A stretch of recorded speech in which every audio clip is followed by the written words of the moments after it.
వినిపిస్తుందమ్మా?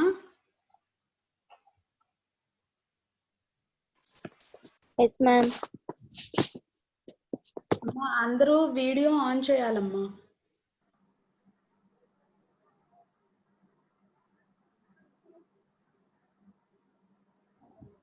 Okay, so last క్లాస్లో ఏం చూసాము? What is an architecture and organization. Architecture అంటే ఏంటి? Architecture is about programmers point of view. Okay, so organization అంటే it is about designers point of view. So next topic వచ్చేసి computer types.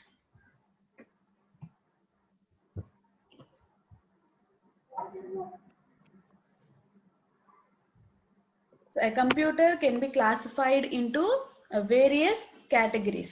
So total we have 6 categories of computers.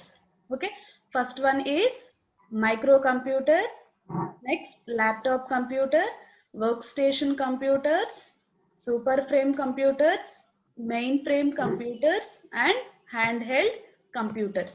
Okay, so these are the total 6 types of computers. Okay, so first one is microcomputer. Microcomputer is also known as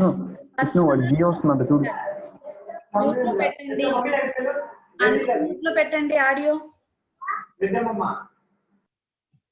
So microcomputers ni mano we will also call it as a personal computer. It is also known as a personal computer. ఎందుకని personal computer అంటున్నాము? So these type of computers are designed to meet the computer needs of an individual. So మన individual needs కోసం use చేస్తున్నాం కాబట్టి micro computers are also called as a personal computer. Okay, so individual needs అంటే ఏముంటాయి మనకు? So mails పంపించడం, photo editing అని, లేకపోతే వర్డ్ డాక్యుమెంట్స్ యూజ్ చేయడం, పీపీటీస్ యూజ్ చేసుకోవడం, గేమ్స్ అని, మూవీస్ అని. ఓకేనా? సో మన ఇండివిజువల్ నీడ్స్ కోసం యూజ్ చేస్తున్నాం కాబట్టి మైక్రో కంప్యూటర్స్ ని పర్సనల్ కంప్యూటర్స్ అని కూడా అంటాం. సో పర్సనల్ కంప్యూటర్స్ ని ఏ నీడ్ కోసం యూజ్ చేస్తామో? Only for individual needs. So individual needs అంటే సో మనం ఇంటర్నెట్ కోసము, వర్డ్ ప్రాసెసింగ్ కి, ఈమెయిల్ కోసము, గేమ్స్. ఓకే, సో మీరు మీ పర్సనల్ యూస్ కోసం, మీ పర్సనల్ వర్క్స్ ఏవైతే చేస్తారో అవన్నీ కూడా ఆ టైప్ ఆఫ్ కంప్యూటర్స్, అంటే మనం యూస్ చేసేవన్నీ కూడా మైక్రో కంప్యూటర్స్ కిందకు వస్తాయి. Okay, so this is the first type of the computer. So it is used for in order to meet the individual needs. So examples అంటే మీరు ఏవైతే వేటికైతే మీరు సిస్టమ్ని యూజ్ చేస్తారో అవన్నీ కూడా మైక్రో కంప్యూటర్స్ కిందకే వస్తాయి. And next second one is laptop computer. So laptop computer కూడా ఏంటి? So one type of personal కంప్యూటరే. మైక్రో కంప్యూటర్కి ల్యాప్టాప్కి మనకు మెయిన్గా 2 డిఫరెన్సెస్ ఉంటాయమ్మా. యూజెస్లో ఎటువంటి డిఫరెన్స్ ఉండదు, యూజ్ చేసేది మనమే. ఎందుకు యూజ్ చేస్తాము? మైక్రో కంప్యూటర్ అయినా ల్యాప్టాప్ అయినా మన ఇండివిజువల్ వర్క్ కోసం యూజ్ చేసుకుంటాం. Both are same, but difference ఏంటి రెండిటికి? There are 2 differences. So laptop computers are also known as notebook computer అని కూడా అంటాం. Micro computers are also known as personal computer. Laptop computers are also known as a notebook. Okay, so next చూడండి అమ్మా. So micro computer కి laptop కి main difference ఎక్కడ ఉంటుందంటే power supply or battery unit. So మన laptop అనేది complete గా, so మనకేంటి బ్యాటరీ అనేది ఫుల్ ఛార్జింగ్ ఫుల్ గా ఉన్నప్పుడు మాత్రమే మన ల్యాప్టాప్ ని యూజ్ చేయగలం, అవునా? సో రెండింటికి బ్యాటరీ పవర్ సప్లై దగ్గర డిఫరెన్స్ ఉంటుంది. అండ్ నెక్స్ట్ సెకండ్ వన్ వచ్చేసి laptop is a portable device. Okay, so portable అంటే ఏంటి? పోర్టబుల్ అంటే ఏంటి? It is a portable device. మనం ఈజీగా ట్రాన్స్ఫర్ చేయొచ్చు, షిఫ్ట్ చేయొచ్చు, అంటే ఈజీగా క్యారీ చేయొచ్చు. ఓకేనా? సో ఏ ప్లేస్కైనా కానీ మీరు ల్యాప్టాప్ని ఈజీగా క్యారీ చేయగలరా, సిస్టమ్ని ఈజీగా క్యారీ చేయగలరా? ల్యాప్టాప్ మనం ఈజీగా క్యారీ అవుట్ చేయగలం కాబట్టి so laptop is a portable device. Micro computer కి ల్యాప్టాప్ కి మెయిన్ గా 2 డిఫరెన్సెస్. సో ఫస్ట్ వన్ వచ్చేసి power supply or battery unit. So laptop అనేది కంప్లీట్ గా మనకు ఛార్జింగ్ ఉన్నంతసేపు మాత్రమే మనం యూజ్ చేయగలం. వన్స్ ఛార్జింగ్ అయిపోయింది అంటే కనుక యూజ్ చేయలేం. నెక్స్ట్ సెకండ్ వన్ వచ్చేసి laptop is a portable device. Okay, but uses మాత్రం సేమేనమ్మా. So both are used for an individual needs.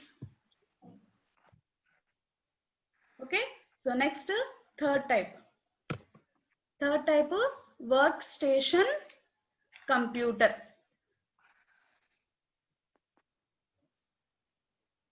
It is a special computer designed for technical or scientific applications.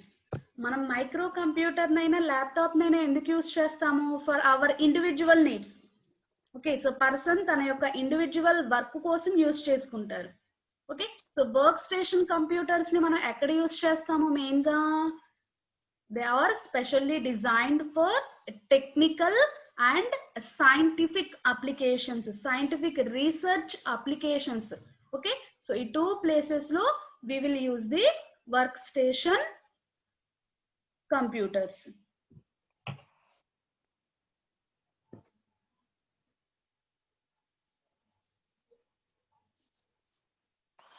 Next alage local area network. Okay, so local area network places lo kuda we will use the workstation computers. LAN, local area network. LAN ni ekkada use enduku use chestamu manam? LAN ni LAN local area network. So different types of computers అన్నింటినీ inter connect చేసి data transfer చేయడం కోసం LAN, local area network ని use చేస్తాం. ఓకేనా? So in order to connect the computers for data transfer. Okay, so LAN place లో కూడా మనం ఎక్కువగా వర్క్ స్టేషన్ కంప్యూటర్స్ ని యూజ్ చేస్తాం. మెయిన్ గా ఎక్కడంటే technical and scientific research applications దగ్గర యూజ్ చేస్తాం work station computers. Okay, next one వచ్చేసి సూపర్ కంప్యూటర్. సూపర్ కంప్యూటర్ అని ఎందుకు అంటున్నామంటే so remaining types of total 6 types of computers ఉన్నాయి, అవునా? So remaining 5 types of computers తో కంపేర్ చేస్తే ఈ సూపర్ ఫ్రేమ్ కంప్యూటర్స్ అనేవి స్పీడ్ గా వర్క్ అవుతాయి. ఓకే, సో రిమైనింగ్ 5 టైప్స్ తో కంపేర్ చేసినప్పుడు super computers works faster than remaining types of the computers. So the name is given as supercomputer. Okay, so a supercomputer is the fastest computer in the world that can process a significant amount of data very quickly. Okay, so data transmission కానీ లేదంటే data execution కానీ మొత్తం అంత speed గా work అవుతుంది కాబట్టి the name is given as super computer. ఎందుకు super computer speed గా ఫాస్ట్ గా వర్క్ అవుతుంది రిమైనింగ్ కంప్యూటర్స్ తో కంపేర్ చేస్తే? ఎందుకు వర్క్ అవుతుందంటే in case of super frame computer it consists of tens of thousands of processor. So number of processors super computers లో మనకు ఎక్కువగా ఉండటం వల్ల స్పీడ్ అనేది మనకు హైగా ఉంటుంది.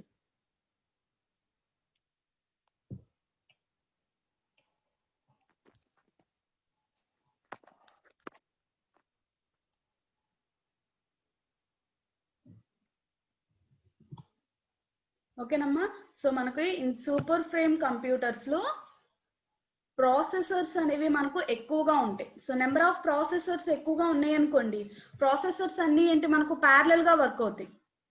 ఓకేనా? సో నెంబర్ ఆఫ్ ప్రాసెసర్స్ ఉన్నాయి అంటే ALUs కూడా ఉంటాయిగా ఈచ్ అండ్ ఎవ్రీ ప్రాసెసర్ లో ఇండివిజువల్ గా. అవునా? సో ఈ మనకి ఏమవుతుంది, వర్క్ మొత్తం కూడా ఆపరేషన్ ఆర్ ఇన్స్ట్రక్షన్స్ ఎగ్జిక్యూషన్స్ అన్ని కూడా ప్యారలల్ గా జరుగుతాయి. ప్యారలల్ ఆపరేషన్ జరుగుతుంది అంటే మనకు స్పీడ్ ఏమవుతుంది, ఇంక్రీజ్ అవుతుంది. ఓకేనా? సో అంటే మనకు అవుట్పుట్ రావడానికి ఒక ప్రోగ్రామ్ ఎగ్జిక్యూట్ చేసామంటే మనకు ఆ ప్రోగ్రామ్ ఎగ్జిక్యూట్ అయ్యి అవుట్పుట్ రావడానికి పట్టే టైం పీరియడ్ ఏమవుతుంది, రెడ్యూస్ అవుతుంది. ఓకే, సో రిజల్ట్ రావడానికి పట్టే టైం రెడ్యూస్ అవుతుంది అంటే ఆటోమేటిక్ గా మనకు స్పీడ్ ఆఫ్ ది సిస్టమ్ అనేది హైగా ఉంటుంది. స్పీడ్ హైగా ఉంది అంటే పర్ఫార్మెన్స్ ఎలా ఉన్నట్టు, బెటర్ పర్ఫార్మెన్స్, అంటే performance of the system is high. ఓకేనమ్మా? సో నెంబర్ ఆఫ్ ప్రాసెసర్స్ ఎక్కువగా ఉండటం వల్ల ఆపరేషన్స్ అన్నీ కూడా ప్యారలల్ గా పర్ఫార్మ్ అవ్వడం వల్ల మనకు ఏమవుతుంది, రిజల్ట్ రావడానికి పట్టే టైం అనేది రెడ్యూస్ అవుతుంది. Time, okay, so time period reduce అవుతుంది అంటే స్పీడ్ హెవీగా ఉన్నట్టు. స్పీడ్ హైగా ఉంది అంటే సిస్టమ్ యొక్క పర్ఫార్మెన్స్ బెటర్ ఆర్ హైగా ఉన్నట్టు. ఓకేనమ్మా? So it consists of tens of thousands of processors. Hence, it performs billions and trillions of calculations per second. So, number of processors ఉన్నాయి అంటే కనుక మనకు so number of operations speed గా perform అవుతాయి. Okay, so number of programs మనం speed గా execute చేయగలం కాబట్టి స్పీడ్ హైగా ఉంటుంది కాబట్టి so super frame computers works faster than the remaining computers. Okay, so remaining computers కి సూపర్ ఫ్రేమ్ కంప్యూటర్ కి డిఫరెన్స్ ఏంటి, number of processors. Next LAN అనేది వర్క్ స్టేషన్ కంప్యూటర్ లో వాడతారా? వర్క్ స్టేషన్ కంప్యూటర్స్ ని మెయిన్ గా ల్యాన్ లో use చేస్తాం. ఓకే, ల్యాన్ అంటే ఏంటి, మనకు డిఫరెంట్ కంప్యూటర్స్ ని మనం ఏం చేస్తామంటే ఇంటర్ కనెక్ట్ చేస్తాము. ఓకేనా? సో సపోజ్ ఒక కంపెనీ ఉందనుకోండి, సో కంపెనీలో ఏంటి వర్క్ షేరింగ్ జరగాలిగా ఎంప్లాయీస్ కి మధ్యలో, అంతేగాని ఎవరి వర్క్ వాళ్ళు కాదు కదా, వాళ్ళు చేసే వర్క్ మొత్తం వాళ్ళు షేర్ చేసుకోవాలి. షేర్ చేయాలి అంటే మనం ఏం చేయాలి, సిస్టమ్స్ అన్నిటిని కనెక్ట్ చేసుకోవాలి. సిస్టమ్ అన్నిటిని కనెక్ట్ చేసుకోవడం కోసం మనకు డిఫరెంట్ టైప్స్ ఆఫ్ నెట్వర్క్స్ ఉన్నాయి. ఓకే, సో ల్యాన్, వ్యాన్, మ్యాన్, ఓకే, ఇలా డిఫరెంట్ టైప్స్ ఆఫ్ నెట్వర్క్స్ ఉంటాయి. సో లోకల్ ఏరియా నెట్వర్క్ లో super frame work station computers ని ఇంటర్ కనెక్ట్ చేయడం కోసం ల్యాన్ ని యూజ్ చేసుకుంటాం. ఓకేనమ్మా? ల్యానే కాదమ్మా, మీకు డిఫరెంట్ టైప్స్ ఆఫ్ నెట్వర్క్స్ ఉంటాయి సిస్టమ్స్ ని ఇంటర్ కనెక్ట్ చేయడానికి. అవన్నీ మీకు ఫైనల్ ఇయర్ లో కంప్యూటర్ నెట్వర్క్ అనే సబ్జెక్ట్ ఉంటుంది, అందులో వస్తుంది. సిస్టమ్స్ ని ఎలా కనెక్ట్ చేస్తారు, డేటా ట్రాన్స్మిషన్ ఎలా జరుగుతుంది ఏంటి, అదంతా మీకు కంప్యూటర్ నెట్వర్క్ సబ్జెక్ట్ లో వస్తుంది. ఓకే, నెక్స్ట్ వచ్చేసి main frame computer.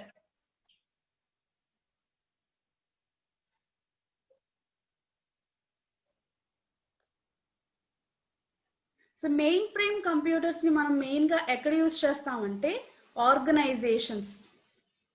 So organisations అంటే ఏంటి, మేబీ కంపెనీస్ అన్నా అయి ఉండొచ్చు, లేదంటే కాలేజెస్ ఇవైనా అయి ఉండొచ్చు, అంటే ఎడ్యుకేషన్ సైడ్ అన్నా ఉండొచ్చు, లేదంటే బిజినెస్ సైడ్ అయినా ఉండొచ్చు ఆర్గనైజేషన్ అంటే. So they are mainly used for large number of organizations for critical applications.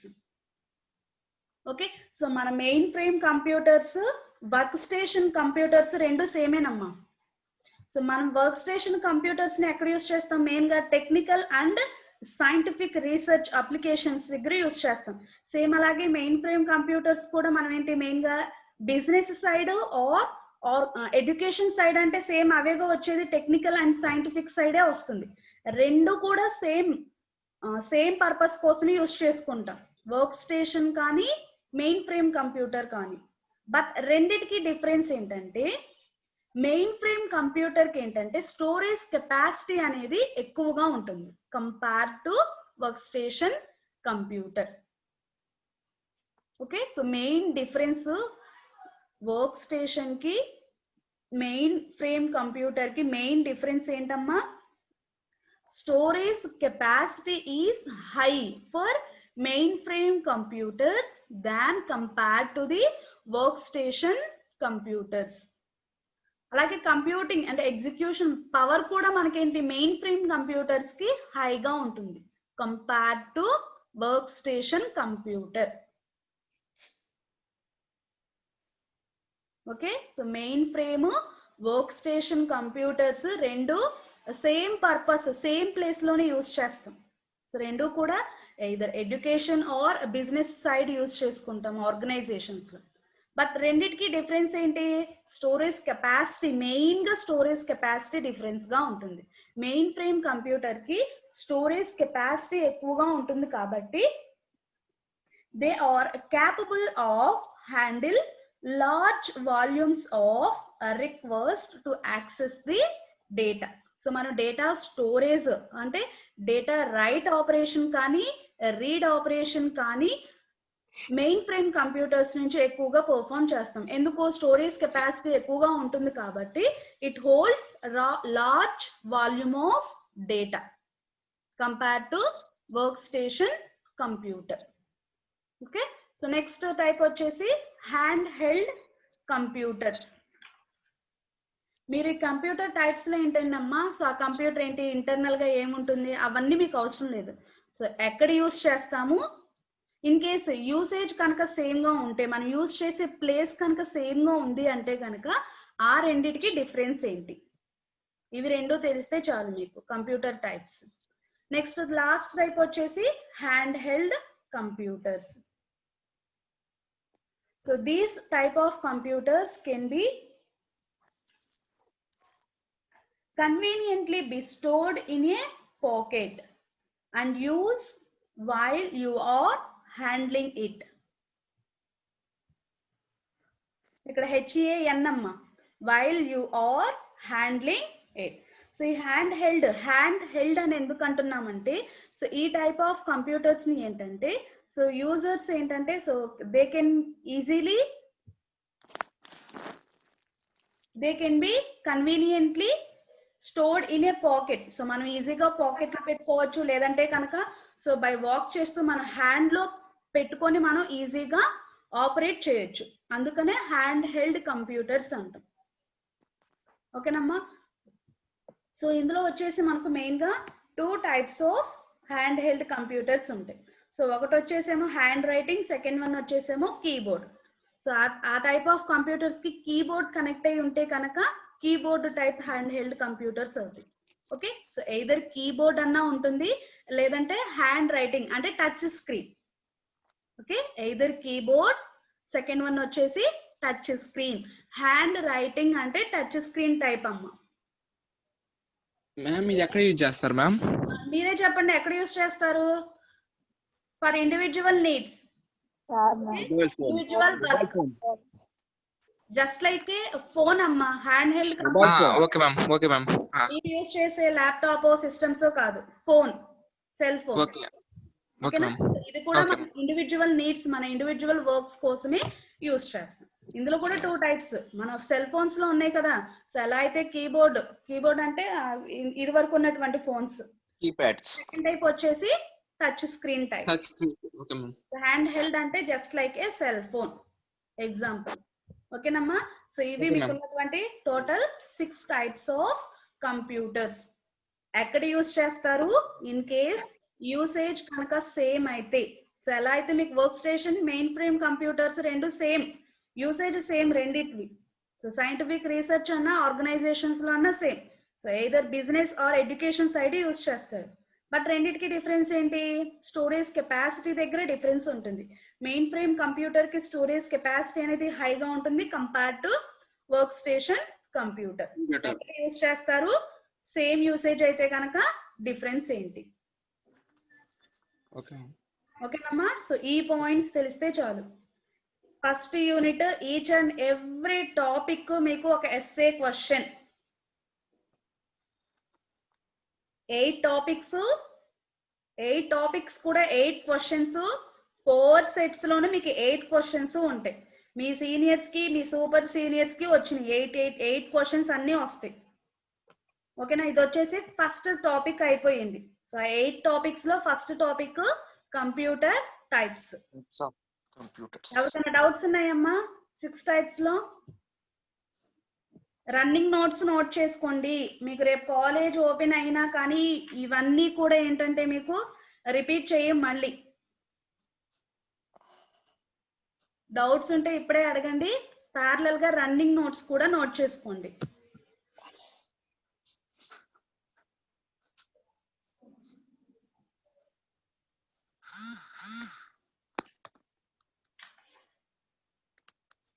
ఏమ్మా ఎవరికైనా ఏమైనా డౌట్స్ ఉన్నాయా?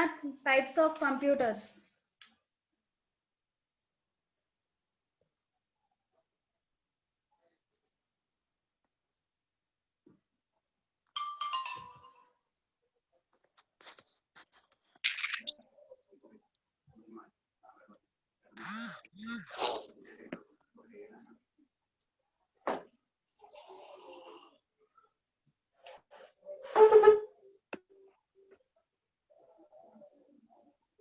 Four 39 వినిపిస్తుందమ్మా.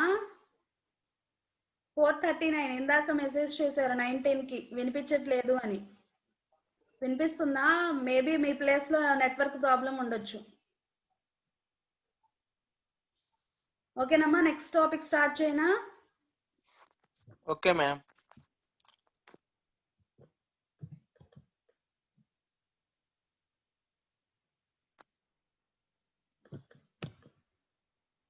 Next topic functional units. అందరూ వీడియో కంపల్సరీగా ఆన్ చేయాలి. మీ అక్కడ చూడండి, మీ స్క్రీన్ లో మ్యూట్ మైక్రోఫోన్ పక్కన ఉంటుంది మీకు. స్టార్ట్ వీడియో అది ఆన్ చేయండి. అందరూ కంపల్సరీగా అందరూ ఆన్ చేసే ఉంచాలి. 3-4 మెంబర్స్ మాత్రమే ఆన్ చేశారు.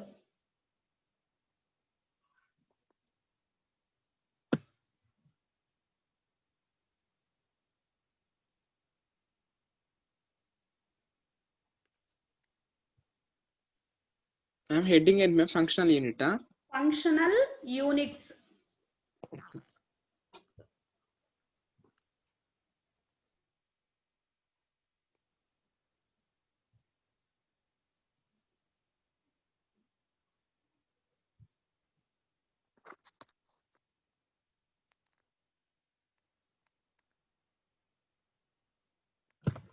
ఓకేనమ్మా, ఫంక్షనల్ యూనిట్స్ మెయిన్ గా మన సిస్టమ్ లో ఉండే ఫంక్షనల్ యూనిట్స్ ఏంటి? So a computer consists of 3 functionally independent main parts. So system లో మనకేంటి? సో ఇక్కడ కంప్యూటర్ యొక్క మెయిన్ ఫంక్షనల్ యూనిట్స్ గురించి మాట్లాడుకుంటున్నాం. ఓకేనమ్మా, సో మెయిన్ గా a computer or a system contains 3 functional units. ఏంటివి అవి? IO unit, input and output unit. IO unit అంటే input and output unit. System అంటే మనకి ఇన్పుట్ ఉండాలిగా. ఇన్పుట్ డివైజెస్ గా ఏం యూజ్ చేస్తాము? కీబోర్డు, మౌస్ యూజ్ చేసుకుంటాం. అవుట్పుట్ డివైజెస్ ఏంటి? Monitor, printer. ఓకేనమ్మా, IO unit, input and output unit. And second one is memory. So మన సిస్టంలో మెమరీ ఉంటుందా? ల్యాప్టాప్స్ లో ల్యాప్టాప్ తీసుకున్నా లేదంటే ఏదైనా సిస్టమ్ తీసుకున్నాము అంటే కంపల్సరీగా మెమరీ ఉంటుంది. Input device, output device, next one is memory. Madam video కనిపించట్లేదు. అమ్మా వీడియో రాలేదు మేడం. స్క్రీన్ రావట్లేదు మేడం. స్క్రీన్ రావట్లేదా? ఒక్క నిమిషం.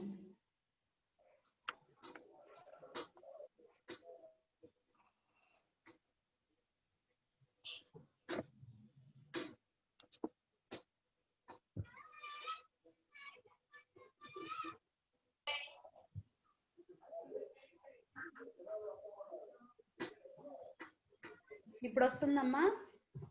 ఓకే మ్యామ్, వస్తుంది. yes ma'am.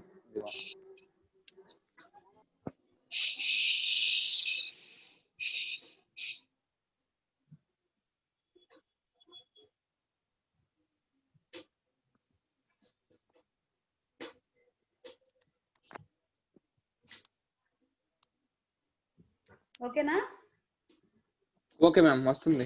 Functional units. So main గా 3 ఫంక్షనల్ యూనిట్స్ ఉంటాయి మనకు. సిస్టమ్ తీసుకున్నాము, లేదంటే మీరు ఏ ల్యాప్టాప్ తీసుకున్నా, లేదంటే సిస్టమ్ తీసుకున్నా, ఏ టైప్ ఆఫ్ కంప్యూటర్ తీసుకున్నా కానీ మెయిన్ గా 3 ఫంక్షనల్ యూనిట్స్ ఉంటాయి. ఏ టైప్ ఆఫ్ కంప్యూటర్ తీసుకున్నా. Input output unit, memory unit, third one is CPU, central processing unit. ఓకేనమ్మా, ఈ 3 లేకుండా మీకు ఏ టైప్ ఆఫ్ కంప్యూటర్ అన్న ఉంటుందా మనకు? మనం ఏ డివైస్, మన సెల్ ఫోన్ తీసుకున్నా కానీ ఇవి 3 ఉండాల్సిందే. మీరు మన సెల్ ఫోన్స్ తీసుకున్నా, ఏదైనా కంప్యూటర్ తీసుకున్నా కానీ కంపల్సరీగా main functional units input output unit, memory unit and CPU, central processing unit. ఇవి 3 కంపల్సరీగా ఉండాల్సిందే. ఓకే, సో ఇక్కడ ఫంక్షనల్ యూనిట్స్, ఈ 3 యూనిట్స్ యొక్క ఫంక్షనాలిటీ ఏంటి? నెక్స్ట్ మీకు రిమైనింగ్ యూనిట్స్ అన్ని కూడా వీటి గురించే మనం డిస్కస్ చేసేది. కంప్లీట్ గా ఇన్పుట్ అవుట్పుట్స్ యూనిట్ మీద ఒక యూనిట్ ఉంటుంది. కంప్లీట్ గా మెమరీ మొత్తం మీకు 5th యూనిట్, అలాగే ప్రాసెసింగ్ యూనిట్ అంతా కూడా 6th యూనిట్. జస్ట్ ఇక్కడ ఏంటంటే బ్రీఫ్ ఇంట్రడక్షన్ ఉంటుంది. ఇన్ డెప్త్ గా మీరు నెక్స్ట్ మీకు యూనిట్స్ లో వస్తుంది. ఓకేనా? సో CAO సబ్జెక్ట్ మొత్తం కూడా మీరు నేర్చుకునేది ఇన్పుట్ అవుట్పుట్ యూనిట్ ఏంటి, మెమరీ యొక్క ఫంక్షనాలిటీ ఏంటి, ఎన్ని టైప్స్ ఆఫ్ మెమరీస్ ఉన్నాయి, డేటా ఎలా స్టోర్ చేస్తారు, ఎలా రీడ్ చేస్తారు, డేటా ఎలా రీరైట్ అంటే ఏంటి, ఆల్రెడీ స్టోర్ అయి ఉన్నటువంటి డేటాని ఎరేజ్ చేసి న్యూ డేటాని స్టోర్ చేయడం ఎలాగా. Next processing unit. మెయిన్ మన ఆపరేషన్ అంతా జరిగేది ప్రాసెసర్ లోనేగా. సో ప్రాసెసర్ ఆపరేషన్స్ ఎలా పర్ఫామ్ చేస్తుంది, రిజల్ట్ ఎలా వస్తుంది. ఓకే, సో నెక్స్ట్ ఈ 3 ఫంక్షనల్ యూనిట్స్ కి మధ్యలో డేటా ట్రాన్స్ఫరింగ్ ఎలా జరుగుతుంది. మీకు CAO అంటే మీరు నేర్చుకునేది ఇదే. ఇన్పుట్ ఏంటి, అవుట్పుట్ యూనిట్ యొక్క ఫంక్షనాలిటీ ఏంటి, మెమరీ యొక్క ఫంక్షన్ ఏంటి, CPU ప్రాసెసర్ యొక్క ఫంక్షనాలిటీ ఏంటి. సో ఈ 3 ఫంక్షనల్ యూనిట్స్ కి మధ్యలో డేటా అనేది ఎలా ట్రాన్స్ఫర్ అవుతుంది. కంప్లీట్ గా మీరు CAO మొత్తంలో నేర్చుకునేది ఇదేనమ్మా, అన్ని యూనిట్స్ లో. ఓకే, సో ఇది వచ్చేసి block diagram. Okay, input and output unit, memory, next CPU, central processing unit. ఇక్కడ మనకు సెంట్రల్ ప్రాసెసింగ్ యూనిట్ లో ఏమున్నాయి, ALU, arithmetic and logic unit. Next one is control unit. CPU contains ALU, arithmetic and logic unit and control unit. So వీటితో పాటు మనకు ప్రాసెసర్లో ఇవి రెండే కాదమ్మా, ఇంకా డిఫరెంట్ టైప్స్ ఆఫ్ రిజిస్టర్స్ ఉంటాయి. ఇన్స్ట్రక్షన్ రిజిస్టర్ అని, program counter, data register, address register, general purpose registers. Okay, ఇంకా డిఫరెంట్ టైప్స్ ఆఫ్ రిజిస్టర్స్ ఉంటాయి. అవన్నీ నెక్స్ట్ క్లాసెస్ లో చూద్దాం. ఓకే, సో ప్రెసెంట్ ఇప్పటికి ఏంటంటే మీకు CPU contains 2 blocks, ALU and control unit. Okay, so ఇక్కడ మెయిన్ గా మనకు ఆపరేషన్ ఏం జరుగుతుందో చూడండి. So input device either keyboard నుంచో, మౌస్, లేకపోతే జాయ్ స్టిక్స్, సో ఏదో ఒక ఇన్పుట్ డివైస్ యూజ్ చేసి మనం డేటాని సెండ్ చేస్తాం సిస్టమ్ కి. ఓకే, సో మనం ఇచ్చిన డేటా ఏమవుతుందంటేనమ్మా ఫస్ట్ మెమరీలో స్టోర్ అవుతుంది. ఓకే, ఇన్పుట్ డివైస్ నుంచి ఇచ్చినటువంటి డేటా అంటే మీరు కీబోర్డ్ నుంచి ఇచ్చినటువంటి డేటా వెళ్ళి ఫస్ట్ మెమరీలో స్టోర్ అవుతుంది. ఓకే, ఫ్రమ్ మెమరీ నుంచి ఏమవుతుంది, డేటా ప్రాసెసర్ కి ట్రాన్స్మిట్ అవుతుంది. ఓకే, మనకి ఇన్పుట్ నుంచి డేటా డైరెక్ట్ గా మెమరీ కన్నా రావచ్చు, లేదంటే డైరెక్ట్ గా ప్రాసెసర్ కైనా సెండ్ అవ్వచ్చు. 2 వేస్ ఉందమ్మా. మనం ఇన్పుట్ నుంచి ఇచ్చినటువంటి డేటా మెమరీలో స్టోర్ అయ్యి మెమరీ నుంచి ప్రాసెసర్ కి ట్రాన్స్ఫర్ అవుతుంది, ఫస్ట్ వే. సెకండ్ వే ఏంటి, డైరెక్ట్ గా మనం ఇన్పుట్ నుంచి ఇచ్చినటువంటి డేటా డైరెక్ట్ గా ప్రాసెసర్ కి కూడా సెండ్ అవ్వచ్చు. త్రూ మెమరీ నుంచి అన్న ప్రాసెసర్ కి వెళ్ళొచ్చు, లేదంటే డైరెక్ట్ గా ప్రాసెసర్ కైనా కానీ డేటా అనేది ట్రాన్స్మిట్ అవ్వచ్చు. సో మాక్సిమం ఏంటంటే మెమరీలో స్టోర్ చేసిన తర్వాత మాత్రమే మనం ప్రాసెసర్ కి సెండ్ చేస్తాం. ఎందుకు ఫస్ట్ మెమరీలో స్టోర్ చేసే ప్రాసెసర్ కి సెండ్ చేయాలి అంటే, సపోజ్ ప్రాసెసర్ లో ఏదన్నా ప్రాసెసర్ కి పంపించాం, ఇన్పుట్ నుంచి ప్రాసెసర్ కి డేటా ట్రాన్స్మిట్ చేసాం మెమరీలో స్టోర్ చేయకుండా. ప్రాసెసర్ ఏం చేస్తుంది, ఆ డేటాని ఏఎల్యుకి సెండ్ చేస్తుంది. ఓకే, ఏఎల్యు ఏం చేస్తుంది, మనం ఇచ్చినటువంటి ఏంటమ్మా ఏఎల్యు ఏం చేస్తుందమ్మా, మనం ఇచ్చినటువంటి ఇన్స్ట్రక్షన్ మీద డిపెండ్ అయ్యి either అర్థమెటిక్ లేదంటే లాజికల్ ఆపరేషన్ పర్ఫామ్ చేస్తుంది. సపోజ్ నేను యాడ్ ఏ కామా బి అనే ఇన్స్ట్రక్షన్ ఇచ్చాను నా ఇన్పుట్ డివైస్ నుంచి. ఓకే, యాడ్ ఏ కామా బి ఏమవుతుంది, నేను మెమరీలో స్టోర్ చేయలా, మెమరీలో స్టోర్ చేయకుండా డైరెక్ట్ గా ప్రాసెసర్ కి పంపించా.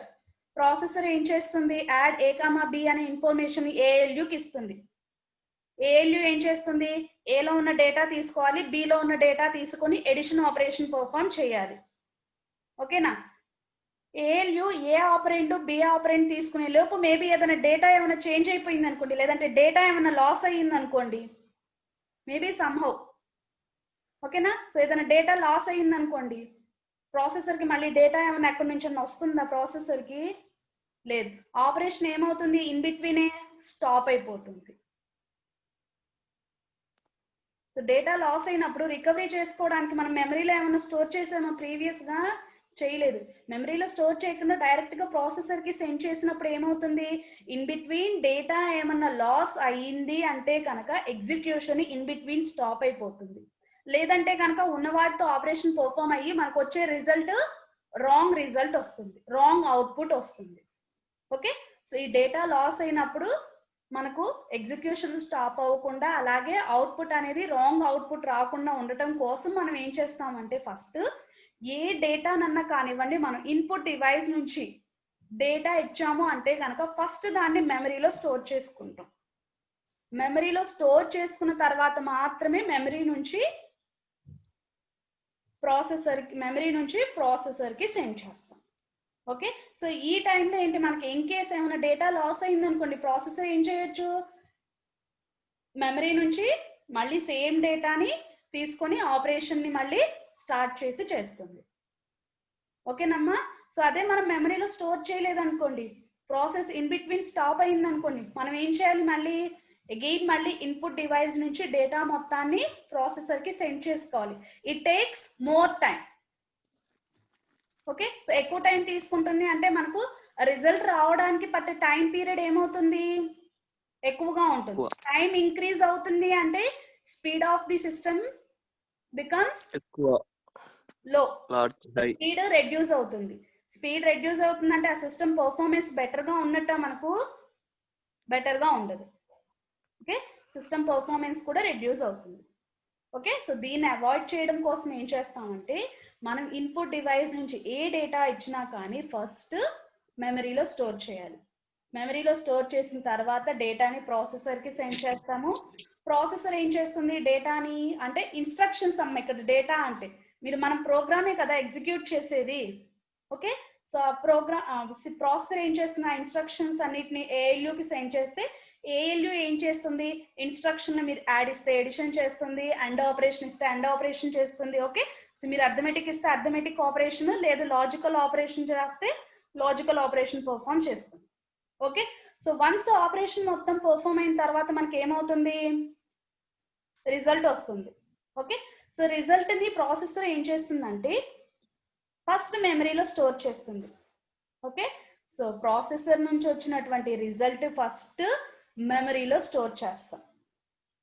ఇక్కడ కూడా సేమ్ అదే రీజన్ అమ్మా, ఎందుకు ఫస్ట్ మెమరీలో స్టోర్ చేయాలి, వచ్చిన రిజల్ట్ డైరెక్ట్ గా అవుట్పుట్ డివైస్ కి సెండ్ చేసి ఇద్దరు డిస్ప్లే చేయడమా లేకపోతే ప్రింట్ తీయొచ్చు. ఓకే, సో అలా చేయకుండా మనం మెమరీలో ఎందుకు స్టోర్ చేస్తున్నాం అంటే, సో ప్రాసెసర్ నుంచి అవుట్పుట్ డివైస్ కి డేటా ట్రాన్స్ఫర్ అయ్యే ఇన్ బిట్వీన్ మేబీ డేటా అనేది చేంజ్ అవ్వచ్చు, లేదంటే లాస్ అన్నా అవ్వచ్చు. ఓకేనా, సో ఏదర్ డేటా లాస్ కానీ లేకపోతే చేంజ్ కానీ అయితే, సో మనం డేటా రికవర్ చేసుకోవాలంటే మెమరీ నుంచి తీసుకోవచ్చు. ఓకేనమ్మా, సో అందుకోసం చెప్పేసి ప్రాసెసర్ నుంచి వచ్చినటువంటి రిజల్ట్ ను కూడా ఫస్ట్ మెమరీలో స్టోర్ చేస్తాం. మెమరీ నుంచి స్టోర్ చేసిన తర్వాత మాత్రమే రిజల్ట్ ని అవుట్పుట్ డివైస్ కి సెండ్ చేస్తాం. ఓకే, ఇది main operation. So input device నుంచి ఇచ్చినటువంటి డేటా ఫస్ట్ మెమరీలో స్టోర్ అవుతుంది. ఓకే, వన్స్ మెమరీలో కంప్లీట్ గా డేటా మొత్తం కూడా స్టోర్ అయిన తర్వాత మాత్రమే డేటాని ప్రాసెసర్ కి సెండ్ చేస్తాం. మనం ప్రోగ్రామ్ మొత్తం తీసుకువెళ్ళి స్టోర్ చేసి ప్రోగ్రామ్ లో ఉన్నటువంటి అన్ని ఇన్స్ట్రక్షన్స్ ని ప్రాసెసర్ కి ఎట్ ఏ టైం సెండ్ చేయం. ఒక్కొక్క ఇన్స్ట్రక్షన్ ని మాత్రమే ప్రాసెసర్ కి సెండ్ చేస్తాం. ప్రాసెసర్ 1 by 1 సింగిల్ ఇన్స్ట్రక్షన్ ని మాత్రమే ఎగ్జిక్యూట్ చేస్తుంది. సపోజ్ ప్రోగ్రామ్ లో 10 ఇన్స్ట్రక్షన్స్ రాసాం అనుకోండి, 10 instructions at a time processor కి సెండ్ చేయమమ్మా. 1 by 1 ఒక్కొక్క ఇన్స్ట్రక్షన్ ని ప్రాసెసర్ కి సెండ్ చేస్తే ప్రాసెసర్ ఏం చేస్తుంది, సీక్వెన్స్ ఆర్డర్ లో ఒక్కొక్క ఇన్స్ట్రక్షన్ ని మాత్రమే ఎగ్జిక్యూట్ చేసుకుంటూ వెళ్తుంది ప్రాసెసర్. ఓకే, సో ప్రాసెసర్ లో ఉన్నటువంటి ALU లోనే మెయిన్ ఆపరేషన్ మొత్తం పర్ఫామ్ అయ్యేది. వన్స్ ఆపరేషన్ మొత్తం పర్ఫామ్ అయిన తర్వాత వచ్చినటువంటి రిజల్ట్ ఏం చేయాలి, మళ్ళీ మెమరీలో స్టోర్ చేయాలి. వన్స్ మెమరీలో స్టోర్ చేసిన తర్వాత మాత్రమే result output device either monitor కో ప్రింటర్ కో సెండ్ చేసుకుంటాం. ఓకే, సో ఇది మెయిన్ ఆపరేషన్. సో ఫస్ట్ చూడండి, ఇన్పుట్ యూనిట్. ఏంటమ్మా? అన్ని ఇన్స్ట్రక్షన్స్ ప్రాసెసర్ ఒకేసారి వెళ్తే మేడం? ఒకేసారి వెళ్ళమమ్మా. సో మెమరీ నుంచి ప్రాసెసర్ ఏం చేస్తుంది అంటే ఒక్కొక్క ఇన్స్ట్రక్షన్ ని మాత్రమే తీసుకుంటుంది. అది మీకు నెక్స్ట్ టాపిక్ లో అర్థమవుతుంది. మీకు బేసిక్ ఆపరేషనల్ కాన్సెప్ట్ అని ఉంది. ఓకే, ఆ టాపిక్ చెప్పిన తర్వాత ప్రాసెసర్ కి ఒక్కొక్క ఇన్స్ట్రక్షన్ ఎలా వెళ్తుందో మీకు అర్థమవుతుంది. సో జస్ట్ ఇప్పటికి ఏంటంటే ప్రాసెసర్ ఒక్కొక్క ఇన్స్ట్రక్షన్ ని తీసుకొని ఒక్కొక్క ఇన్స్ట్రక్షన్ ని మాత్రమే ఎగ్జిక్యూట్ చేసుకుంటూ వెళ్తుంది. That too in sequence order. First instruction execute చేస్తుంది, next second instruction, next third instruction execute చేస్తూ వెళ్తుంది. అలాగా ఒక్కొక్క ఇన్స్ట్రక్షన్ ప్రాసెసర్ ఎలా తీసుకుంటుంది అన్నది మీకు నెక్స్ట్ టాపిక్ లో క్లియర్ గా ఉంటుంది. మ్యామ్ కంట్రోల్ యూనిట్ అంటే ప్రాసెసర్ లో ఒక పార్ట్ మ్యామ్. చూడండి, సో ఇక్కడ కంట్రోల్ యూనిట్ అనేది ప్రాసెసర్ లో ఒక పార్టే. కంట్రోల్ యూనిట్ యొక్క ఆపరేషన్ ఏంటంటే it controls the remaining units within a system. It controls the remaining functional units in a system. So input data మెమరీకి ట్రాన్స్ఫర్ చేయాలి అంటే ఇక్కడ ఏ ఆపరేషన్ జరుగుతుంది, రైట్ ఆపరేషన్. సో మెమరీలో write operation read operation check చేసేది మొత్తం అంతా కంట్రోల్ చేసేది control unit. Okay, next ALU ఏం చేస్తుంది ఏంటి, అలాగే అవుట్పుట్ డివైస్ యొక్క functionality. Okay, input, output, memory, ALU. So ఈ 4 యూనిట్స్ యొక్క ఫంక్షనాలిటీ మొత్తాన్ని కంట్రోల్ చేసేదే కంట్రోల్ యూనిట్. ఓకేనమ్మా, సిపియులో ALU ఉంటుంది. ALU లో మనకు మెయిన్ ఆపరేషన్స్ అన్ని జరుగుతాయి. కంట్రోల్ యూనిట్ ఏం చేస్తుందంటే remaining units input unit, output unit, memory and ALU వీటి యొక్క ఆపరేషన్స్ అన్నింటినీ కంట్రోల్ చేస్తుంది. అంటే మెమరీ తీసుకున్నాం అనుకోండి, అక్కడ రీడ్ ఆపరేషన్ జరుగుతుందా లేకపోతే రైట్ ఆపరేషన్? ఇన్పుట్ నుంచి ఇచ్చేటప్పుడు ఏం జరుగుతుంది, రైట్ ఆపరేషన్. వన్స్ రిజల్ట్ వచ్చిన తర్వాత రిజల్ట్ మనం అవుట్పుట్ కి సెండ్ చేస్తున్నాము అంటే ఏంటి, రీడ్ ఆపరేషన్. ఓకేనా, నెక్స్ట్ అలాగే ALU లో ఏం ఆపరేషన్ జరుగుతుంది, ఎడిషన్ చేయాలా ALU, లేకపోతే సబ్స్ట్రాక్షన్ చేయాలా, మల్టిప్లికేషనా, లేకపోతే లాజికల్ ఆపరేషన్సా, ALU ఏ ఆపరేషన్స్ పర్ఫార్మ్ చేయాలి. ఓకేనా, ALU మెమరీ నుంచి డేటా తీసుకోవాలా లేకపోతే మెమరీలోకి డేటాని స్టోర్ చేయాలా. సో ఈ ఆపరేషన్స్ అన్నిటినీ కూడా కంట్రోల్ చేసేదే కంట్రోల్ యూనిట్. నెక్స్ట్ చూడండమ్మా, input unit.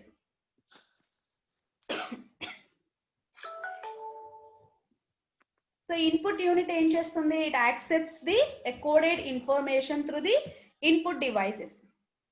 So input device అంటే సపోజ్ కీబోర్డ్ తీసుకున్నాం అనుకోండి, కీబోర్డ్ ఏం చేస్తుంది, మనం ఇచ్చినటువంటి డేటాని బైనరీలోకి కన్వర్ట్ చేస్తుంది.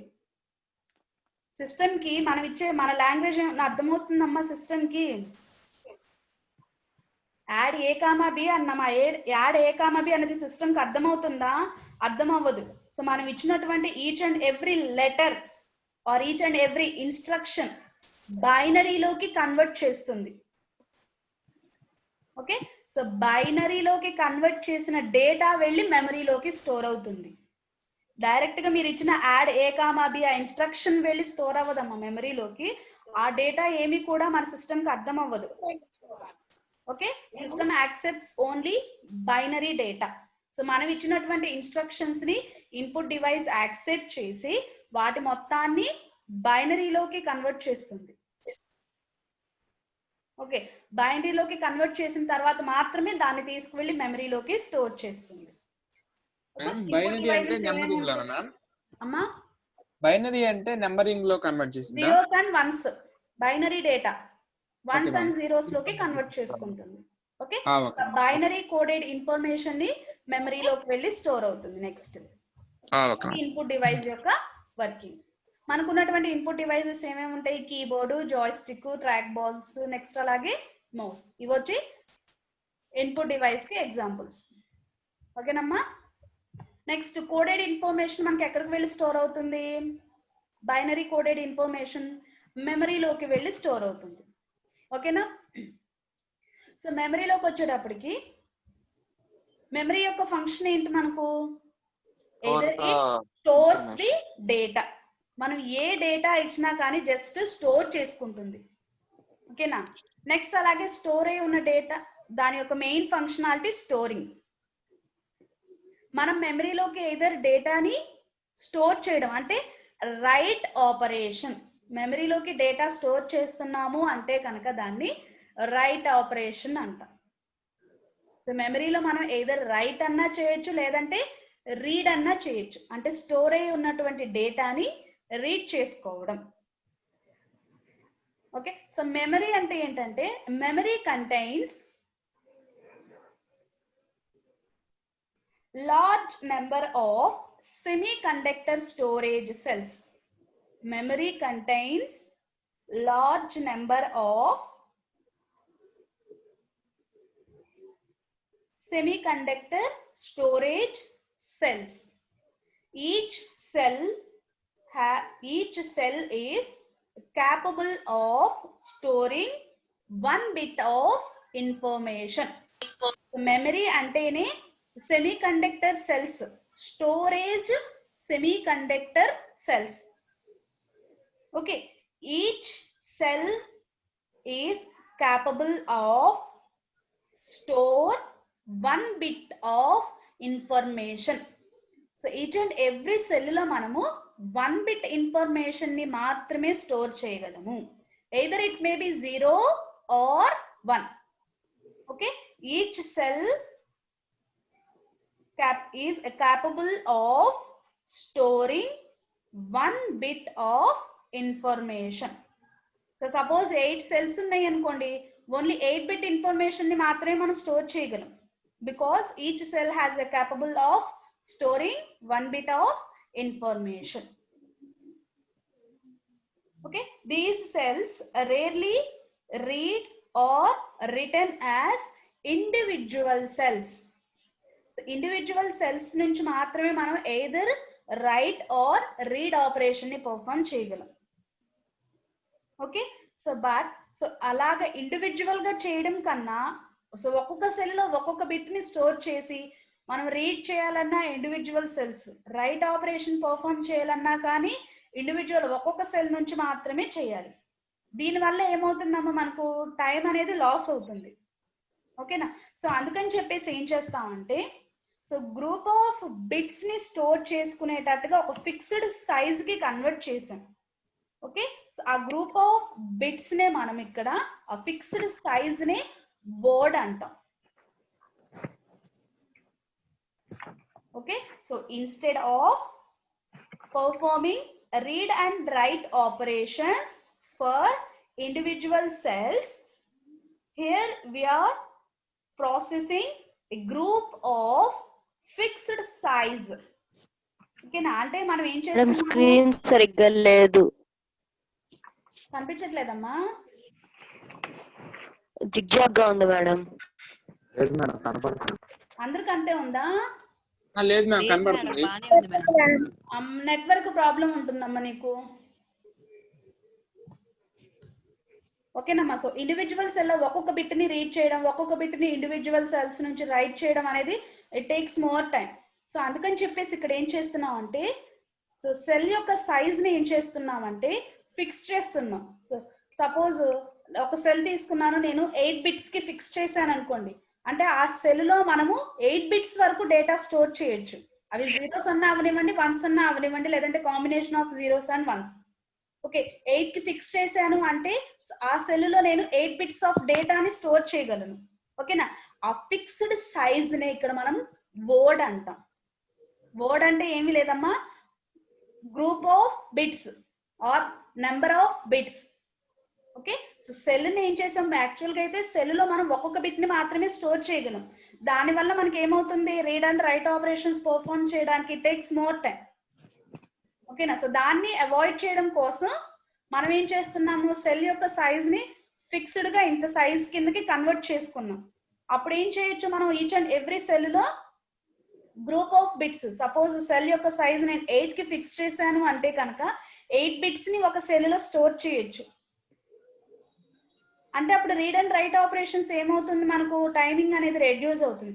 ఒక్కొక్క సెల్ లో స్టోర్ చేసుకుంటూ వెళ్ళి 8 బిట్స్ స్టోర్ చేయాలి అంటే 8 సెల్స్ కావాలి, అవునా. ఒక్కొక్క సెల్ లో ఒక్కొక్క బిట్ స్టోర్ చేయడము, లేదంటే రీడ్ చేయాలి అంటే ఒక్కొక్క సెల్ నుంచి రీడ్ చేసుకోవడం కన్నా 8 బిట్స్ ని తీసుకువెళ్ళి ఒకే సెల్ లో స్టోర్ చేశాను అనుకోండి, రీడ్ అండ్ రైట్ ఆపరేషన్ కి పట్టే టైం ఏమవుతుంది, మనకు రెడ్యూస్ అయిపోతుంది. ఎట్ ఏ టైం 8 బిట్స్ ని నేను తీసుకెళ్ళి ఒక సెల్ లో స్టోర్ చేయొచ్చు, ఎట్ ఏ టైం ఆ సెల్ నుంచి నేను 8 బిట్స్ ని రీడ్ చేయొచ్చు. ఎప్పుడు 8 బిట్స్ ని ఒక సెల్ లో స్టోర్ చేస్తే.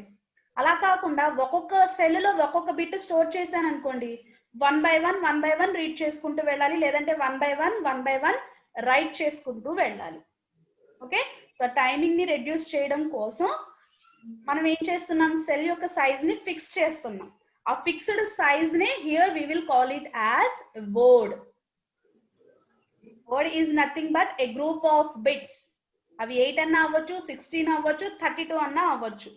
ఓకే, సెల్ యొక్క సైజ్ మీద బేస్ అయ్యి వర్డ్ యొక్క లెంత్ చేంజ్ అవుతుంది. Word length is nothing but number of bits in a word. ఓకేనా, సపోజ్ నేను తీసుకున్నటువంటి సెల్ యొక్క సైజ్ 8 కి ఫిక్స్ చేశాను అనుకోండి, ఓకేనా, వర్డ్ లెంత్ ఏమవుతుంది 8. సపోజ్ అలా కాకుండా నేను సెల్ యొక్క సైజ్ నేను 16 కి ఫిక్స్ చేశాను అనుకోండి, ఓకేనా, అప్పుడు దాని యొక్క వర్డ్ లెంత్ ఏమవుతుంది 16. వర్డ్ యొక్క సైజ్ మీద బేస్ అయ్యి వర్డ్ లెంత్ చేంజ్ అవుతుంది. మీకు వర్డ్ అంటే 8 బిట్స్ ఉంటేనే వర్డ్, లేదు 16 బిట్స్ ఉంటేనే వర్డ్, అలా ఏమి ఉండదమ్మా. ఎన్ని బిట్స్ అన్నా ఉండొచ్చు. వర్డ్ అంటే group of bits. Word length అంటే ఏంటి, వర్డ్ లో మనకు ఎన్ని బిట్స్ అయితే ఉంటాయో అదే మన వర్డ్ లెంత్ అవుతుంది. అర్థమైందమ్మా, వర్డ్ లెంత్. ఓకేనా, word is nothing but group of bits. ఆ గ్రూప్ లో మీకు ఎన్ని బిట్స్ అన్నా ఉండొచ్చు. ఎన్ని బిట్స్ అనేది దేని మీద డిపెండ్ అవుతుంది, సెల్ యొక్క సైజ్. సెల్ యొక్క సైజ్ 16 కి ఫిక్స్ చేస్తే ఆ 16 బిట్స్ ని కలిపి ఒక వర్డ్ అంటాము, వర్డ్ లెంత్ 16 అవుతుంది. లేదు సెల్ యొక్క సైజు 32 కి నేను ఫిక్స్ చేస్తే వర్డ్ అంటే ఎన్ని బిట్స్ అక్కడ 32 బిట్స్, వర్డ్ లెంత్ ఏమవుతుంది 32. అర్థమైందా, వర్డ్ అంటే ఏంటి, వర్డ్ లెంత్ అంటే ఏంటి. ఓకేనమ్మా,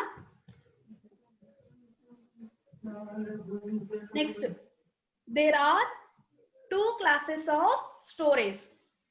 సో మనకు మెమరీలో కూడా 2 types ఆఫ్ మెమరీస్ ఉంటాయి, primary memory and secondary memory. Okay, so primary మెమరీనే we will call it as is also known as a temporary memory. Primary memory is also known as temporary memory. ఎందుకని temporary memory అంటున్నామంటే మనం store చేసినటువంటి data ఇక్కడ permanent గా store అవ్వదమ్మా.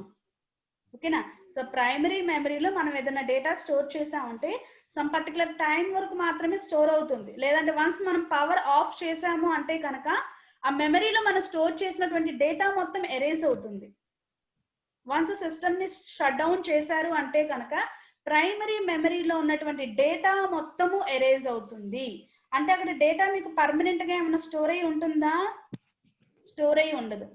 ఓకేనా, so primary memory is also known as A temporary memory. Next, second type is secondary storage or permanent memory. ఓకేనా. So మనం data కనుక secondary మెమరీలో స్టోర్ చేసాము ఆర్ సెకండరీ స్టోరేజ్లో స్టోర్ చేసాము అంటే కనుక డేటా అక్కడికి పర్మనెంట్గా స్టోర్ అయి ఉంటుంది. మీరు సిస్టమ్ని షట్ డౌన్ చేసినా మీరు ఏం చేసినా కానీ ఆ డేటా అనేది ఎరేజ్ అవ్వదు. పర్మనెంట్గా డేటా అనేది స్టోర్ అయి ఉంటుంది. మనం డిలీట్ చేస్తే కానీ ఆ డేటా ఎరేజ్ అవ్వదు. ఓకేనమ్మా. So there are classes of అంటమ్మా. మ్యామ్ ప్రైమరీ స్టోరేజ్ లో ఉంటే డిలీట్ అయిపోతాయా? మీరు వన్స్ సిస్టమ్ షట్ డౌన్ చేశారు అంటే కనుక డేటా అంతా ఎరేజ్ అయిపోతుంది. పవర్ ఆఫ్ అయిపోయింది అంటే డేటా అంతా కూడా ఎరేజ్ అవుతుంది, ఆటోమేటిక్ గా ఎరేజ్ అయిపోతుంది primary storage. Okay. So next అలాగే ప్రైమరీ స్టోరేజ్ ఏంటంటే memory capacity or storage capacity కూడా తక్కువగా ఉంటుంది compare to secondary storage. So secondary storage తో కంపేర్ చేస్తే ప్రైమరీ మెమరీకి స్టోరేజ్ కెపాసిటీ అనేది తక్కువగా ఉంటుంది. సో స్టోరేజ్ కెపాసిటీ తక్కువగా ఉంటే read and write operations speed గా పర్ఫామ్ అవుతాయా లేదంటే లేట్ గా పర్ఫామ్ అవుతుందా? మనకు లేట్ గా పర్ఫామ్ అవుతుంది. లేట్ గానా? స్టోరేజ్ కెపాసిటీ తక్కువగా ఉంటే read and write operations speed గా పర్ఫామ్ అవుతాయి. ఎందుకు? స్టోరేజ్ కెపాసిటీ తక్కువగా ఉంది అంటే నెంబర్ ఆఫ్ సెల్స్ తక్కువగా ఉంటాయిగా. సో యాక్చువల్ గా చూడండి అమ్మా, సో మెమరీ అంటేనే storage semi conductor cells. So మనకు ఈచ్ అండ్ ఎవ్రీ సెల్ కి ఒక అడ్రస్ ఉంటుంది మెమరీలో. ఓకేనా. Each and every cell has its own individual address. ఒక్కొక్క సెల్ కి ఒక్కొక్క ఇండివిజువల్ అడ్రస్ ఉంటుంది. ఏ 2 అడ్రసెస్ కూడా మనకు సేమ్ గా ఉండవు మెమరీలో. ఓకేనా. మనం మెమరీలోకి డేటా స్టోర్ చేయాలి అంటే కనుక ఫస్ట్ అడ్రస్ సెండ్ చేయాలి. ఆ పర్టికులర్ అడ్రస్ మెమరీ సెర్చ్ చేసి ఆ అడ్రస్ లో డేటాని స్టోర్ చేస్తుంది. అలాగే నేను డేటాని రీడ్ చేయాలనుకోండి, ఏ అడ్రస్ లో ఉన్న డేటాని రీడ్ చేయాలనుకుంటున్నానో ఆ అడ్రస్ ని కూడా సెండ్ చేయాలి. మెమరీ ఏం చేస్తుంది, మళ్ళీ మనం ఇచ్చినటువంటి అడ్రస్ ఎక్కడుందో సెట్ చేసి ఆ అడ్రస్ లో ఉన్నటువంటి డేటాని ప్రాసెసర్ కి సెండ్ చేస్తుంది. అర్థమవుతుందా? So each and every cell has its own individual address. ఒక్కొక్క సెల్ కి ఒక్కొక్క అడ్రస్ ఉంటుంది. ఏ 2 సెల్స్ యొక్క అడ్రసెస్ కూడా మనకు సేమ్ గా ఉండవు, అన్ని అడ్రసెస్ డిఫరెంట్ గా ఉంటాయి. సో ఇప్పుడు స్టోరేజ్ కెపాసిటీ తక్కువగా ఉంది అంటే నెంబర్ ఆఫ్ సెల్స్ తక్కువగా ఉన్నట్టు, అవునా? అప్పుడు మెమరీ అడ్రస్ ఎక్కడుందో సెట్ చేయడానికి మీకు తక్కువ టైం పడుతుందా ఎక్కువ టైం పడుతుందా? కెపాసిటీ తక్కువగా ఉంది, నెంబర్ ఆఫ్ సెల్స్ తక్కువగా ఉన్నాయి అంటే నెంబర్ ఆఫ్ అడ్రసెస్ కూడా తక్కువగా ఉంటాయిగా, అవునా? తక్కువగా ఉన్న దాంట్లో సెట్ చేసి తీసుకోవడం ఈజీయా, లేకపోతే లార్జ్ స్టోరేజ్ మెమరీ తీసుకొని అందులో సెర్చ్ చేసి అడ్రస్ ని ఫైండ్ అవుట్ చేయడం ఈజీనా మీకు? తక్కువ దాంట్లో తీసుకొని సెర్చ్ చేయడం. సో స్టోరేజ్ కెపాసిటీ అనేది తక్కువగా ఉంది అంటే కనుక read and write operations speed గా పర్ఫామ్ అవుతాయి. ఎందుకు? నెంబర్ ఆఫ్ అడ్రసెస్ తక్కువగా ఉంటాయి అంటే నెంబర్ ఆఫ్ సెల్స్ తక్కువగా ఉంటాయి కాబట్టి మెమరీ ఫెచ్ చేసి అడ్రస్ ని ఫైండ్ అవుట్ చేయడం అనేది ఈజీగా ఉంటుంది. ఓకేనమ్మా. So primary storage is works faster than the secondary storage. ఎందుకు అంటే ప్రైమరీ స్టోరేజ్ యొక్క మెమరీ కెపాసిటీ అనేది తక్కువగా ఉంటుంది కాబట్టి read and write operations speed గా పర్ఫామ్ అవుతాయి compare to secondary storage.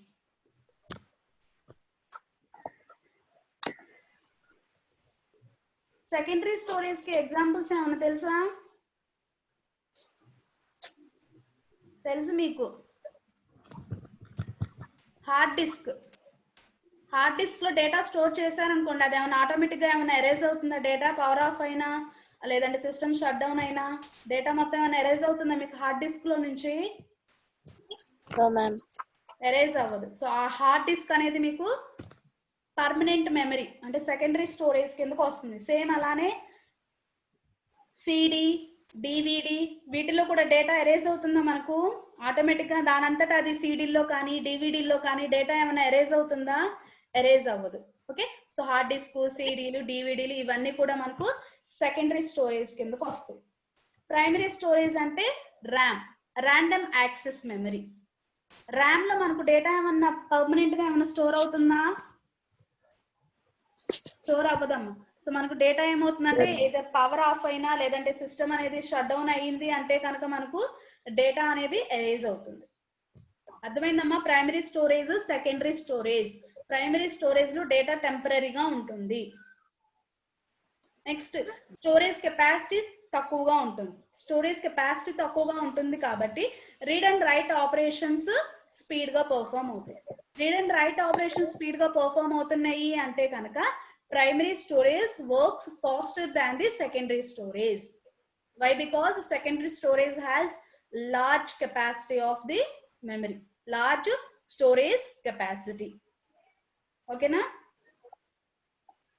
So idu vachesi memory unit. Time అయిపోయినట్టుంది 10:15 కి మళ్ళీ క్లాస్ కదా మీకు yes ma'am ఒకసారి స్లైడ్స్ అన్ని ఈ రోజు జరిగిన క్లాస్ స్లైడ్స్ అన్ని ఒకసారి అంటే బెటర్ మేడం సెండ్ చేస్తాను ఓకేనమ్మా నెక్స్ట్ క్లాస్ లో ఏఎల్యూ ఆపరేషన్స్ ఏంటి అవుట్పుట్ యూనిట్ యొక్క ఆపరేషన్స్ కంట్రోల్ యూనిట్ మేడం అమ్మా ఇప్పుడు ఎక్కడ యూజ్ చేస్తారు మేడం ఏంటమ్మా ఇన్పుట్ డివైసెస్ లో జాయ్ స్టిక్స్ ఎగ్జాంపుల్ చెప్పారు కదా మీరు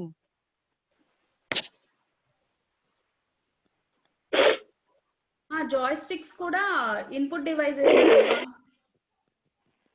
అదే యూజింగ్ ఎక్కడ చేస్తారు ఏ డివైస్ లో యూజ్ చేస్తారని డౌట్ వచ్చింది జాయ్ స్టిక్స్ అనేవి గేమ్స్ కి యూజ్ చేసుకుంటారమ్మా ఎక్కువగా games okay ma'am track balls video games madam అమ్మా ట్రాక్ బాల్స్ అంటే ఏంటి మేడం ట్రాక్ బాల్స్ అంటే ఏంటి మ్యామ్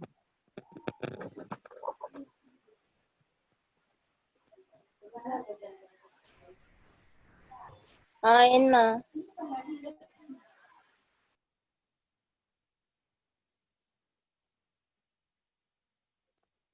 ట్రాక్ బాల్స్ కూడా సేమ్ వాటికినమ్మా వీడియో గేమ్స్ కి వాటికి యూజ్ చేస్తారు ట్రాక్ బాల్స్ కి ఏంటంటే మీకు అక్కడ ఆ డివైస్ లో ఏంటంటే రౌండ్ గా ఒక బాల్ లా ఉంటుంది మీరు ఎలా అయితే మౌస్ ని యూజ్ చేస్తారో సేమ్ అందులో కూడా ఏంటంటే మీకు రౌండ్ గా సెంటర్ లో ఒక బాల్ లా ఉంటుంది ఓకేనా సో దాన్ని యూజ్ చేసుకొని సో వీడియో గేమ్స్ వాటిని మనం ప్లే చేసుకోవచ్చు ఓకే మ్యామ్ ఓకేనా సో రెండు కూడా ఇన్పుట్ డివైసెస్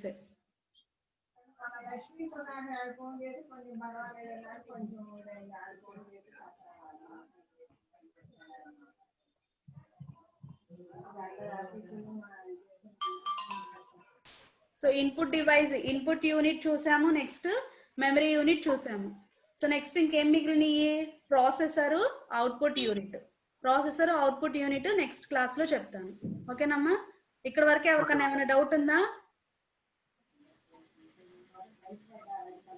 కంప్యూటర్ టైప్స్ కానీ ఇన్పుట్ యూనిట్ మెమరీ సో మెమరీలో మనకు సెమీ కండక్టర్ సెల్స్ ఉంటాయమ్మా ఈచ్ అండ్ ఎవ్రీ సెల్ కి ఒక యూనిక్ అడ్రస్ ఉంటుంది యూనిక్ అడ్రస్ సో ఏ టూ సెల్స్ యొక్క మీరు అడ్రసెస్ ని కంపేర్ చేసినా కానీ సిమిలర్ గా ఉండవు డిఫరెంట్ అడ్రసెస్ ఉంటాయి అందుకే యూనిక్ అడ్రస్ అంటాం ఇంకా మెమరీ గురించి చాలా ఉంటుంది మీకు అదంతా మీకు 5th యూనిట్ లో వస్తుంది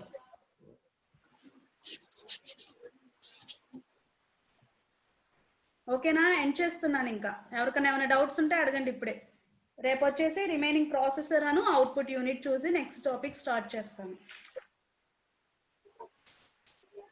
స్లైడ్స్ మొత్తం ఒకసారి ఆ స్లైడ్స్ సెండ్ చేస్తానమ్మా మీకు వాట్సాప్ గ్రూప్ కి సెండ్ చేస్తాను నేను